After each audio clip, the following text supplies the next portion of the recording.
Dios nos llama a ser su iglesia. Dile al que está al lado tuyo, somos la iglesia de Cristo. Eso somos, la iglesia de Cristo. La iglesia, y vuelvo a reiterar, no es este galpón, no es este gimnasio. La iglesia somos nosotros. Y aunque Dios nos llama individualmente y nos dice que somos templos, somos iglesia individualmente, en la práctica la iglesia la componemos todos los que creemos en su nombre, no solo los que estamos acá, sino en el mundo entero. Por eso la iglesia es la novia de Cristo.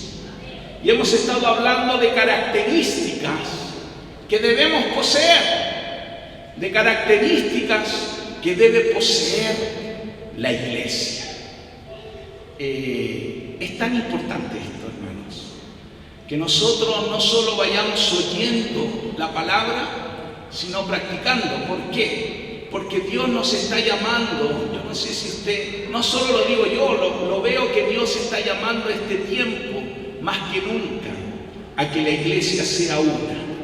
Y una de las características de la unidad y de la iglesia es que la eclesía o la iglesia no vive por vistas, no vive por las circunstancias, sino que vive por la fe, vive por la verdad de Dios. Entonces hoy vamos a afirmar una verdad de nuevo, hay otra verdad, que la verdadera eclesía o la iglesia que Dios quiere es aquella que camina en la verdad de Dios. La eclesía que vive por fe y no por vista. Y vamos a comenzar leyendo, vamos a leer bastante escritura hoy día, porque eso es lo que nos da la verdad. Esa es la que abre nuestros ojos. Hebreos capítulo 11, vamos a leer del verso 1 al 3 y el 6. Dice así: la fe demuestra la realidad de lo que esperamos. Es la evidencia de las cosas que no podemos ver. Por su fe, la gente de antaño gozó de una buena reputación. Por la fe, entendemos que todo el universo fue formado por orden de Dios. De modo que lo que ahora vemos no vino de cosas visibles. De hecho, sin fe es imposible agradar a Dios. Todo el que desea acercarse a Dios debe creer que Él existe y que Él recompensa a los que lo buscan con sinceridad. Estamos de acuerdo que para llevar una vida cristiana y para ser la iglesia necesitamos fe. Dile al que está atrás tuyo, necesitamos fe. La fe es lo que agrada a Dios. La fe es como lo que tenemos que caminar y acercarnos. Y por eso decimos que la eclesía es la característica que tiene que tener esa que es vivir por la fe y no solo por las circunstancias y por las emociones, sino por la verdad de Dios. Porque dice la palabra de Dios que la fe viene por el oír y por el oír la palabra de Dios. Y necesitamos fe para todo lo que hacemos. Si yo vengo a este lugar, tiene que ser con fe. Si yo oro, tiene que ser con fe. Si yo leo la palabra, tiene que ser con fe. Si yo ofrendo, si yo canto, si yo oro, si yo voy al trabajo, si yo salgo de mi casa, la eclesía es aquella que se mueve en todo por fe. Porque si nosotros no vivimos así, nos vamos a dejar llevar por lo que nos ocurre. Y a veces vamos a entender que lo que nos ocurre quizás es porque nos portamos mal o porque por esto, por aquello, y vamos a traer justificaciones que por sobre todo traen incredulidad. Por eso es tan necesario entender que todo lo que hacemos, aún podríamos decir lo más mínimo, tiene que ser un acto de fe. Por eso la verdadera eclesía no hace esta separación entre lo que es espiritual y lo que es mundano. Para la verdadera eclesía todo es espiritual. Todo lo que hacemos es por fe. Todo lo que hacemos es para agradar a Dios, para que sea una ofrenda para Él. Aún si me levanto, aún cuando voy al trabajo, todo es por fe. Y dice también, ¿por qué por fe?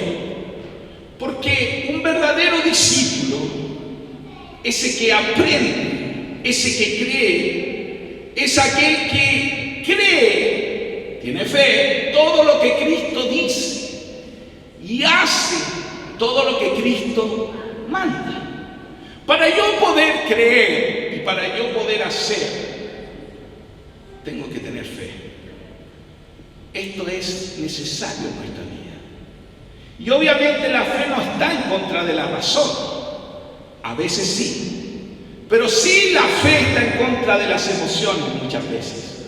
Porque muchas veces las emociones te van a llevar por otro camino, no por el camino de la verdad. Por eso un verdadero discípulo vive por la verdad y no solo por las emociones.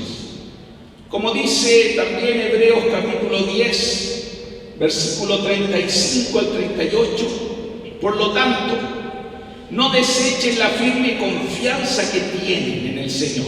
Dicho de otra forma, confianza es fe. Tengan presente la gran recompensa que les traerá. Perseverar con paciencia en lo que necesitan ahora para seguir haciendo la voluntad de Dios. Entonces recibirán todo lo que Él ha prometido, pues dentro de muy poco tiempo aquel que viene vendrá sin demorarse. Mis justos vivirán por la fe, pero no me complaceré con nadie que se aleje. Es verdad que la fe es la que nos lleva a perseverar, la fe es la que nos lleva a esperar en Dios. La fe es la que quita de nosotros los temores y nos hace vivir confiados. Por eso la característica de nosotros como iglesia tiene que ser la fe en todo sentido. Y dice también 2 Corintios capítulo 5 del verso 6 al 7. Dice, así que siempre vivimos en plena confianza. Fe es confianza. Aunque sabemos que mientras vivamos en este cuerpo no estamos en el hogar celestial con el Señor, pues vivimos por lo que creemos y no por lo que vemos. Vivimos por fe y no por vista. Esa es nuestra línea, ese es nuestro caminar. Así es como debe caminar un hijo de Dios. Y si vivir por fe debe ser la característica tuya y mía y de todos los que nos consideramos iglesia, ¿qué es vivir por fe? ¿Por qué debemos vivir por fe y no por vista? ¿Y qué es vivir por fe y no por vista? ¿Qué es vivir por la verdad? En alguna ocasión, no sé, unas semanas, unos meses atrás, expliqué que vivir por la verdad de Dios la componen dos elementos básicamente: los mandamientos y las promesas. Y dije que las promesas no son para obedecerlas, sino para creerlas. Las promesas yo las veo en la Biblia y digo, yo tomo esta promesa. Hoy día José nos leyó una promesa que Dios le dio a David y hoy nos la dio a nosotros. Hoy entregaré tu gigante en las manos tuyas. Eso es una promesa. Tú la puedes tomar o no. Pero el que vive por fe, toma las promesas de Dios, las cree y las hace propias. Entonces, la verdad de Dios la componen las promesas, que son para creerlas. No basta solo con creer en Dios, sino que hay que creerle a Él. Por eso muchos de nosotros decimos, sí, yo tengo fe, pero ¿le creemos realmente lo que Dios ha prometido en su palabra? ¿Creemos a sus promesas? Y el otro elemento que compone la verdad, por supuesto, son los mandamientos. Y los mandamientos también yo los obedezco, pero por fe, no por una obligación, no por un temor, sino por fe. Yo camino en los mandamientos de Dios, porque los mandamientos son agradables. Vivir por los mandamientos de Dios nos hace iglesia y nos hace caminar por un camino de paz, un camino de confianza. Como dice el Salmo 19:8, los mandamientos del Señor son rectos, traen alegría al corazón. Los mandatos del Señor son claros, dan buena percepción para vivir. Los que vivimos y creemos en que los mandamientos de Dios son para obedecerlos y los obedecemos por fe, por supuesto que no va a ser un agravio vivir por los mandamientos de Dios. El que vive con agravio, el que se siente agraviado, confuso por los mandamientos de Dios, es porque lo está viviendo no en fe.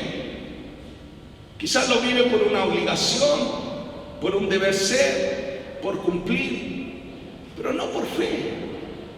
Por eso la verdadera eclesía vive por fe, por la verdad de Dios, y no por las emociones, no por las circunstancias, no por el que dirán, sino por fe. Porque los mandamientos del Señor traen alegría, traen gozo, dan una buena percepción para vivir, nos dan un sentido de vida alegre. Por eso creo y cada vez voy entendiendo más por qué Dios dice que Él ama al dador alegre. ¿Por qué Dios ama al dador alegre? Porque la alegría viene por la fe. ¿Y por la fe en qué? En obedecer los mandamientos de Dios. Alegre es el pueblo de Dios. ¿Y por qué es alegre? ¿Porque le va todo bien? ¿Es alegre porque todo le sale súper bien en el trabajo, en la economía? Es alegre porque vive por fe. Es alegre porque Dios, caminamos en la verdad de Dios. También Primera de Juan, capítulo 5, versículo 3, dice: amar a Dios significa obedecer sus mandamientos. Y sus mandamientos no son una carga difícil de llevar. ¡Wow! Cuando nosotros somos hombres y mujeres de fe, vamos entendiendo que vivir una vida de obediencia a Dios, a su palabra, a su mandamiento, no es un agravio, no es una carga, porque es por fe. Y Dios nos va llenando de su gracia. Y cada día vamos obedeciendo un poquito más, aunque esto es un proceso, pero vamos ahí, un poquito más, un poquito más. El problema está, y lo digo así para los hermanos adultos, pero también para los jóvenes y para todos los que están aquí, que llevan años a veces escuchando la palabra de Dios, y no hay un proceso de obediencia, es porque quizás no has andado en la fe, porque a lo mejor no has caminado con Cristo como tienes que caminar, y a veces te detienes en tu vida en cosas que no son importantes. Porque la verdadera importancia está en el fruto que traigamos. Y para tener fruto tenemos que caminar en fe. Y la fe, caminar en fe es caminar en la obediencia. Caminar obedeciendo los mandamientos de Dios y creyendo las promesas que Dios tiene en su palabra. Eso es. Y por eso, si nosotros queremos ser la iglesia de este tiempo, si nosotros queremos caminar en victoria, como decíamos, ¿cierto? Porque no es solo, yo entiendo a veces, uno escucha, oye, me están hablando de victoria, me están hablando de que voy a vencer, pero no saben que vengo mal, no saben que toda esta semana ha sido una semana mala. ¿Qué van a saber? ¿Qué va a saber el pastor? ¿Qué van a saber los hermanos? Pero por eso es tan importante que tú entiendas que ser iglesia involucra esto. Iglesia no es venir a una reunión. Iglesia no es decir, soy cristiano, soy evangélico. Iglesia significa caminar y andar por fe. Nosotros la semana pasada hablábamos de una característica que tiene la iglesia, que la hace una iglesia virtuosa. Y eso es dar fruto. Dijimos que una iglesia virtuosa es aquella que es fructífera, es aquella que se reproduce. Que dijimos que la iglesia virtuosa es aquella que se ama, ¿cierto? Que se está unida y que se multiplica. Vimos esas tres características como una iglesia virtuosa. ¿Qué es lo que el Señor quiere? Entonces, yo decía y hablábamos de que nuestra vida, lo que le va a dar el verdadero peso a nuestra vida es el fruto. ¿Qué fruto estás teniendo? ¿Qué fruto tienes en tu hogar? ¿De qué hablas en tu hogar? Eso es lo importante. ¿Qué estás viviendo? ¿Te estás moviendo en la fe en el Señor? ¿Estás diciéndole, Señor, yo quiero tener fruto? Señor, yo quiero tener fruto de carácter en mi vida, en mis actos, en mis hechos. Quiero tener fruto también de multiplicarme y de amar a otros, de amar en mi hogar y en la iglesia, ser una. ¿Estoy en esa o estoy en otra? Porque ese es el punto. Y si estoy en otra, yo te quiero decir algo. Eso se llama división. Y la división, por lo menos en esta congregación, no la estamos permitiendo. Porque queremos tener una misma visión. Queremos pegarle al mismo enemigo. No queremos pegarle a otra cosa, no queremos golpear al aire, queremos apuntar. Y por eso la unidad la tenemos que cuidar. El amor. ¿Y por dónde se empieza a cuidar la unidad? Respóndanme. ¿Por dónde? Helen acá adelante habló algo. Dijo que el muro se reconstruye desde los hogares. Y eso es verdad. La unidad comienza en nuestros hogares. Yo voy a pedir ahí a los muchachos, a la Vía y al Samuel, que los veo ahí, métale charlando, que no conversen más. Bueno, entonces es importante que nosotros entendamos que de nuestros hogares nace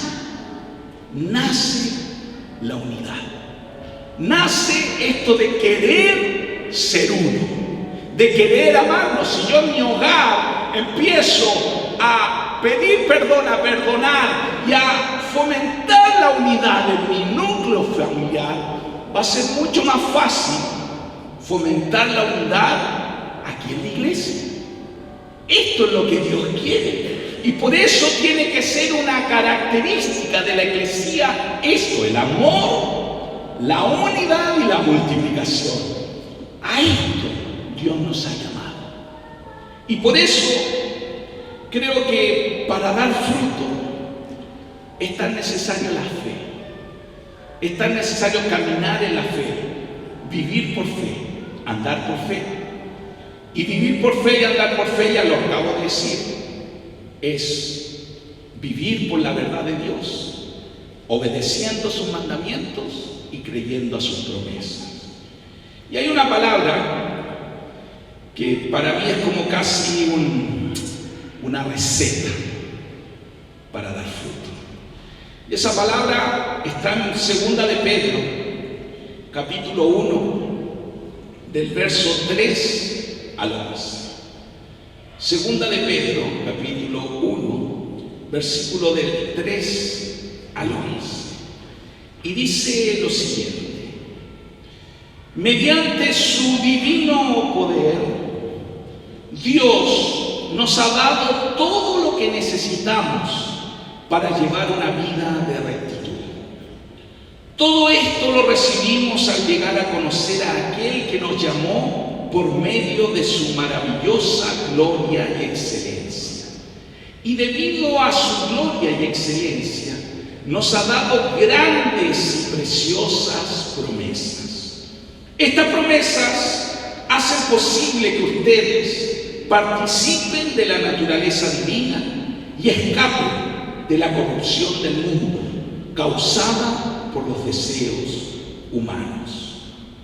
Precisamente por eso, esfuércense por añadir a su fe virtud, a su virtud conocimiento, al conocimiento dominio propio, al dominio propio constancia, a la constancia devoción a Dios, a la devoción a Dios afecto fraternal y al afecto fraternal amor.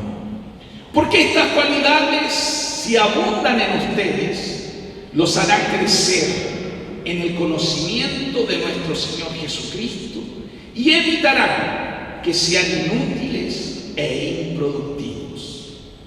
En cambio, el que no las tiene es tan corto de vista que ya ni ve y se olvida de que ha sido purificado de sus antiguos pecados. Por lo tanto, hermanos, esfuércense más todavía por asegurarse del llamado de Dios, que fue quien los eligió. Si hacen estas cosas, no caerán jamás y se les abrirán de par en par las puertas del reino eterno de nuestro Señor y Salvador Jesucristo. Yo cuando leo esta palabra me doy cuenta de una verdad. Dios dice que nos ha dado todo para multiplicarnos. Dios nos ha dado todo para ser unos. Dios nos ha dado todo para hacer esa iglesia que camina por la fe. Y veo aquí una receta, como aquí a los que les gusta cocinar. Cuando uno va y cierto dice, ¿cómo se hace esto? Y hay una receta y uno, si sigue los pasos, funciona. ¿O no? ¿A quién le funcionan las recetas cuando uno mira así en internet una receta? A mí me ha funcionado. A veces no tanto, pero funciona. Bueno, la palabra de Dios nunca va a mentir. Y si la palabra de Dios nos da una receta, como dije, vivir por fe significa creer y obedecer. Entonces, comienza esta palabra, sobre todo, bueno, en el versículo 5, habla diciendo esfuérzate. Esfuérzate. Pareciera que caminar por fe o para caminar en obediencia a Dios o para hacer la iglesia que Dios quiere, pareciera que uno solo tiene que pedirle a Dios que Él haga. Y es verdad que Él hace, pero Él también nos dice, esfuérzate. A ver, dígale al que está al lado suyo, esfuérzate. Y el esfuerzo significa muchas veces sacrificio. El esfuerzo muchas veces significa negación. Muchas veces el esfuerzo significa dar de lo nuestro para que algo ocurra. Esfuerzo es lo contrario a no hacer nada. Y cuando la Biblia dice esfuérzate, está diciendo no es que solo Dios hará, porque Dios siempre hace, pero Dios espera de ti un esfuerzo. Amén. Para ser esa iglesia que camina en la verdad de Dios, necesitamos dar pasos de esfuerzo. Y dice aquí Pedro que este esfuerzo comienza añadiendo, y aquí es donde comienza la receta. Nos da 8 tips o puntos para que nosotros podamos ser una iglesia fructífera y podamos multiplicarnos y podamos caminar en fe y en verdad. Lo primero dice que debemos añadir fe. Y hemos hablado que la iglesia es aquella que camina en la fe, en la verdad de Dios y no en la mentira. Pero dice que esta fe tiene que ver con la fidelidad y la confianza en Dios. Fe es creer en el Dios soberano de todos los tiempos, como la Escritura, en el Olam de Dios, que Dios es el Alfa y el Omega, en el eterno presente de Dios. Fe es la confianza total en Dios, en cada área de tu vida. La dependencia y la confianza total solo en Dios, no en tus fuerzas, no en lo que sabes, no en lo que crees saber. Fe, añadir fe, es tener a Dios en primer lugar, ante que todo y ante que todos. Es llegar a decir, si Dios o si Cristo no está en primer lugar, ¿de qué me sirve vivir? Mejor es morir. Si Dios no está en primer lugar, ¿para qué vivo? Eso es fe. Y dice que para tener fruto, yo tengo que esforzarme en añadir fe. Repita conmigo, debo esforzarme en añadir fe. Lo segundo que da como tips es que debo añadir virtud. No es solo añadir fe, sino tengo que añadir virtud. Y virtud es la disposición que tiene una persona a siempre hacer lo que Dios dice. Disposición a obedecer, a hacer lo bueno y lo recto delante de Dios. Habla de excelencia, la virtud habla de disposición para obrar en la verdad, en la justicia, en la rectitud. Es una disposición que hace que en nosotros haya una determinación para hacer lo que Dios quiere. Por sobre lo que uno quiera o por sobre lo que uno desea. Por eso se habla de esfuerzo. Es fácil a veces hacer lo que Dios quiere. Sea sincero, es fácil. A veces queremos hacer más lo nuestro que lo que Dios dice. Pero por eso debemos hacer un esfuerzo. Y muchas veces ese esfuerzo también involucra confiar en Dios y pedirle, Señor, yo me quiero esforzar en que haya en mi vida virtud. Quiero añadir virtud para dar fruto. Repita conmigo, debo esforzarme para añadir virtud. Lo tercero, añadir conocimiento. No es solo añadir fe y añadir virtud, sino también, lo tercero, añadir conocimiento. Y conocimiento viene de intimar con Dios, viene de pasar tiempo con Dios. Precisamos conocer a Dios y para ello no existe otra manera que no sea pasando tiempo con Él. No basta solo conocer y decir yo conozco a Dios. Pasa por intimar con Dios. Pasa por... Hola, ¿qué dijo? ¿Qué fue lo que dijo?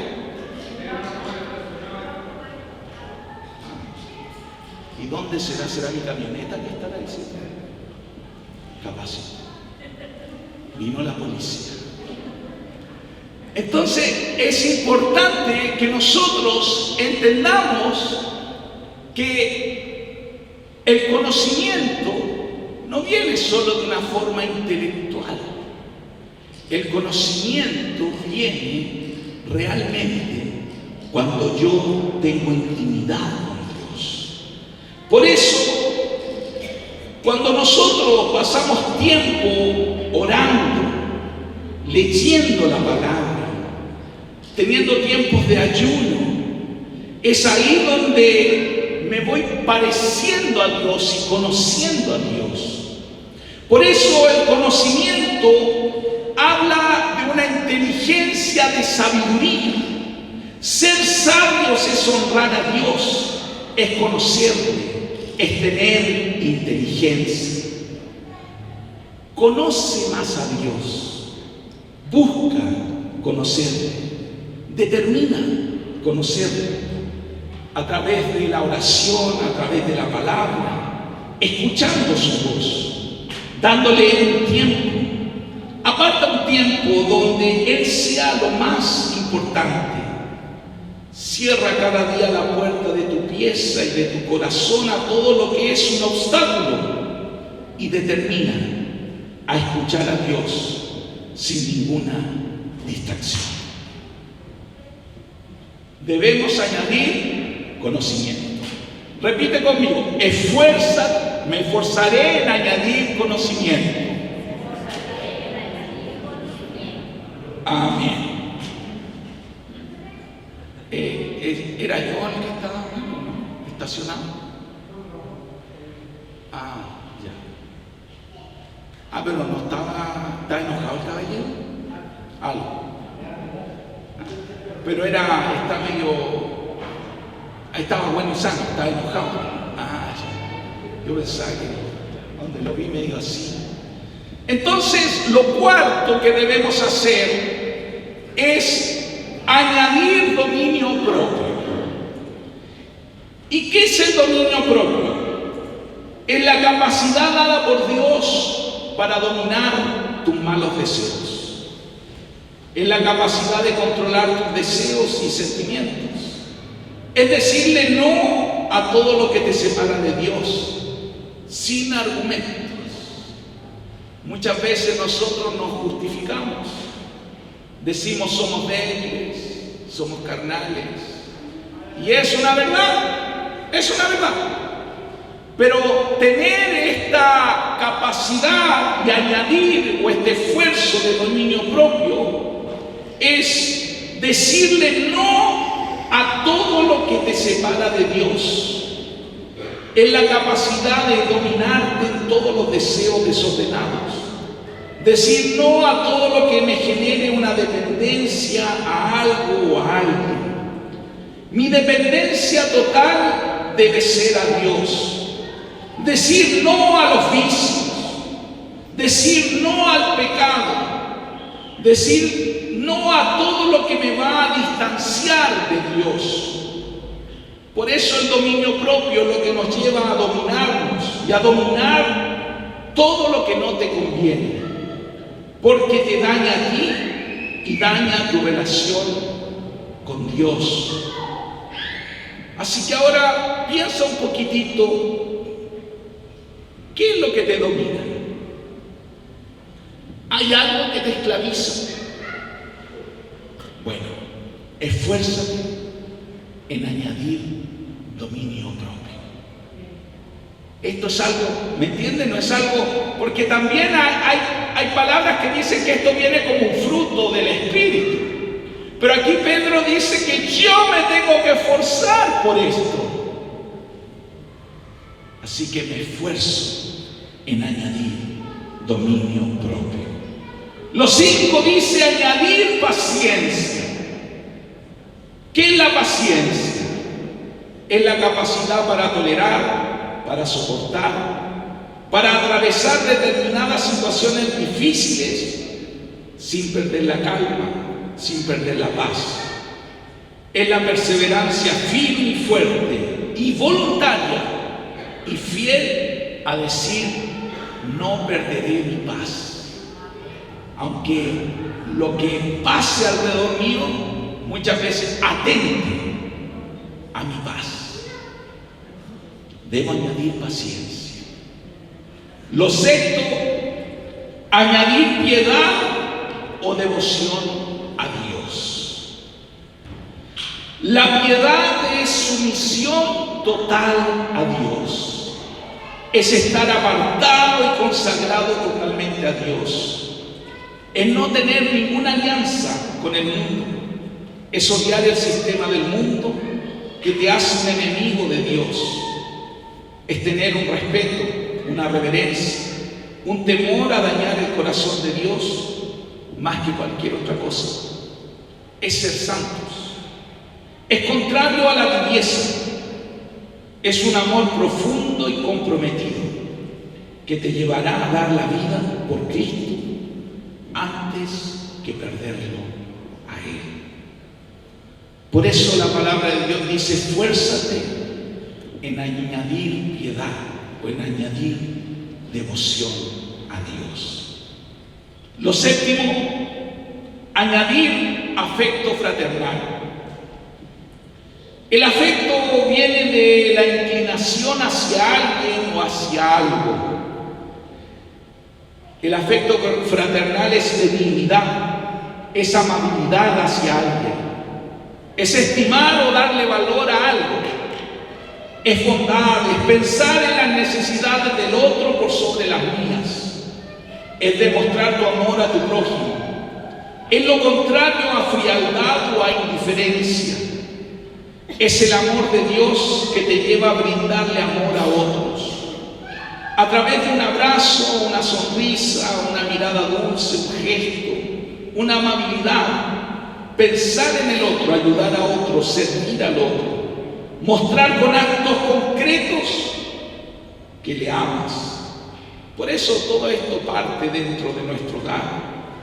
Es tener una forma de ser que hace que otros quieran estar contigo, quieran estar junto a ti, porque tú no les rechazas. Debemos añadir afecto fraternal. Y el último punto de la recetita es añadir amor. ¿Qué es el amor? Bueno, podemos hablar mucho. El amor, más que un concepto, una idea o una emoción, es una persona, es Jesús. Si Jesús está en nosotros, es fácil dar amor. El amor es tener paciencia con todos,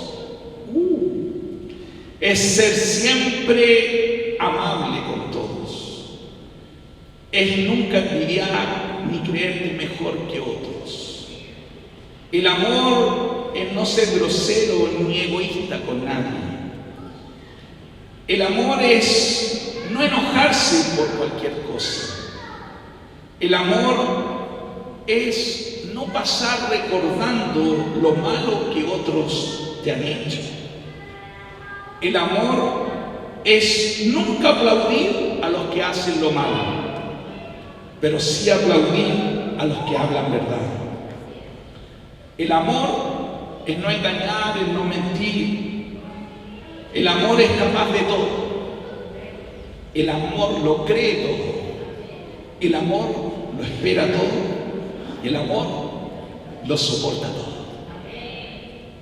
Por eso la Iglesia tiene que caminar con la verdad de Dios. Y cuando nosotros juntamos en este esfuerzo de esta receta y ponemos y añadimos a esta receta estos 8 puntitos que dice aquí Pedro, ¿qué tenemos por resultado? Dice que no habrá pereza, que no habrá ociosidad, que habrá mucho fruto, que tú serás padre y madre de multitudes, que serás un pescador de hombres, que serás bendito y fructífero. Y por sobre todo, que no tendrás ceguera espiritual, no serás corto de vista, sino que tendrás visión y no te equivocarás. Porque a veces, por no tener esta verdad de Dios, a veces nos enredamos en cosas que no hay que enredarse. Perdemos nuestro tiempo, nuestra fuerza, nuestros talentos, nuestras capacidades en lo que no tenemos que perder. Por eso, al tener nosotros y al caminar en la verdad de Dios y al ser esta iglesia que Dios quiere, por supuesto, seremos esta iglesia virtuosa que dará mucho fruto. Por eso, una vez más, te digo, esfuérzate. Y te pido que le digas al que está al lado tuyo, esfuérzate. Esto es, si queremos la unidad, si queremos la iglesia que Dios quiere, tenemos que esforzarnos. ¿Y por dónde parte el esfuerzo? Por nuestros hogares. Esfuérzate en tu hogar. Esfuérzate Y cuando vengas aquí el día domingo, vayas en la semana a una iglesia en casa, ahí te vas a esforzar para que estos frutos estén en tu vida. Amén. Ponte en pie.